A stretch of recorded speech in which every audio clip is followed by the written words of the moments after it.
आज आप सबके सामने एक एक्ट करने जा रहे हैं। उस पाठ का नाम है पाठ 16 ऐसे भी बच्चे।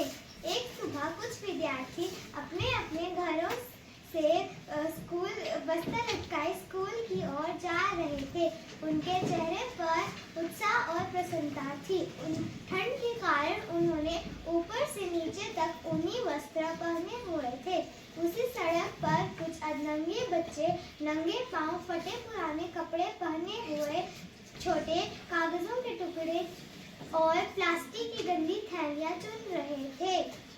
उनके कुम्हलाए मुख और पपड़ाए होंठ भूख व ठंड की कहानी कह रहे थे।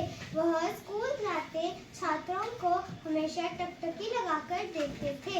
एक बच्चा दूसरे बच्चे से कहता है, मैं सुबह जब इन बच्चों को स्कूल जाते देखता हूँ तो सोचता हूँ मेरे कंधे पर भी कभी बस्ता होगा। लोग तो रात में सपने देखते हैं, तू तो दिन में ही सपने देखने लगा। हम गलियों में पैदा हुए हैं, गलियों में जिएंगे और गलियों में ही मरेंगे। सपने देखना कोई बुरी बात नहीं है। सपने देखना बुरी बात नहीं। सपने देख, पर एक बुरी रंडी के फल में रोटी के और पूरा ढकने वाले कपड़े के। अपना सपना किसी और से मत कहना। कहेंगे जिनको बासी रोटी और सब्जी भी नहीं मिलती, वह महल में रहने की बात सोच रहे हैं। कंधे पर टंगी बोरी संभालते हुए पन्ना उनके पास आती है। खाली, बिल्कुल खाली। अगर बोरी भरकर माल इकट्ठा नहीं किया तो घर में चूल्हा नहीं जलेगा। यह पन्ना जब भी मिलेगी तो चूल्हे की ही बात करेगी। चूल्हे को छोड़कर कुछ सोचती भी है क्या? सोचती तो हूँ। भूख से बिलखते छोटे भाई बहन नहीं देख सकती। उस दुर्घटना से जब बाबू मरा है तब से माँ ने खटिया पकड़ ली है। हम गलियों के बच्चे हैं, हमारे पास भूख, लाचारी और जिम्मेदारी भी है।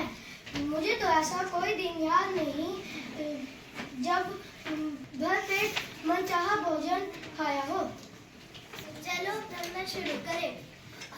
बादल आसमान में गिर पड़े हैं। बारिश हो जाएगी तो ठंडा चौपट ही समझना। दांत किटकिटाएंगे। हाँ, दोपहर में मेहमान के ढाबे के पास चलेंगे। कोई मेहमान रोटी ही खिला देगा।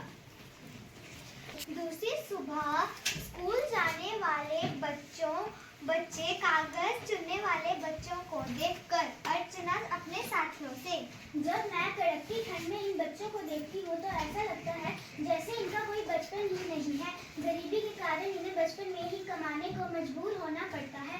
हो सकता है ये बच्चे हमसे ज्यादा योग्य और बुद्धिमान हो। सुबह सुबह बिना सिर पैर की बातें शुरू कर देती है। जब देखो इन्हीं बच्चे के बारे में बोलती रहती है जिनसे हमारा कोई लेना देना नहीं है। हमारे जैसे बच्चे, अंतर केवल इतना है कि हमारे माता पिता हमारी इच्छा पूरी करते हैं, इनके नहीं। जब हम स्कूल जाते हैं तो इनकी पीछा करती आंखें बताती हैं कि ये भी स्कूल जाने का सपना देखते हैं। अच्छा, पूछ कर देखते हैं। सुनो बच्चों, हीरा मोती और पन्ना उसके आसपास इकट्ठे हो जाते हैं। क्या तुम स्कूल जाओगे? हाँ। नहीं। अगर कमाई और पढ़ाई साथ में हो तो हम स्कूल भी जा सकते हैं। मेरा घर वहाँ कोने में है। काम के बाद मेरे घर आना। तीनों अर्चना के घर के आंगन में इकट्ठे हो जाते हैं। वहाँ पर अर्चना का कॉलेज में पढ़ने वाला बड़ा भाई मनोज भी रहता है। जो बच्चे पढ़ना चाहते हैं वो कल शाम को 4 बजे अड्डे के पास वाले कॉलेज पर आ जाना, मैं वहीं मिलूंगा। कुछ समय बीत वे बच्चे पढ़ना लिखना सीख गए।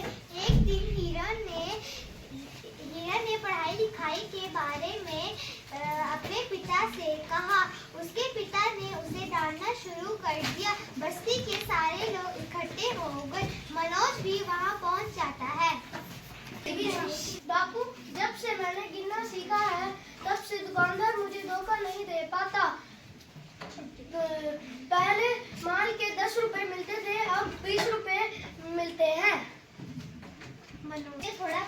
सीख लेंगे तो इन्हें कोई लूट नहीं पाएगा और बड़े होकर ये अपने बच्चों को भी अच्छे से पढ़ा पाएंगे।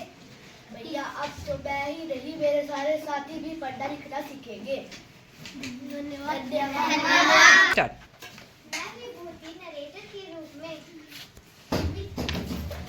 मैं अनन्या पन्ना के रूप में, मैं आर्यन मोती के रूप में, मैं रियाश हीरा के रूप में, मैं रूहानी अर्चना के रूप में, मैं विराट तुषार के रूप में, मैं संगम मनोज के रूप में, मैं ऋषभ निशांत के रूप में, मैं दिव्य हीरा के पिता के रूप में।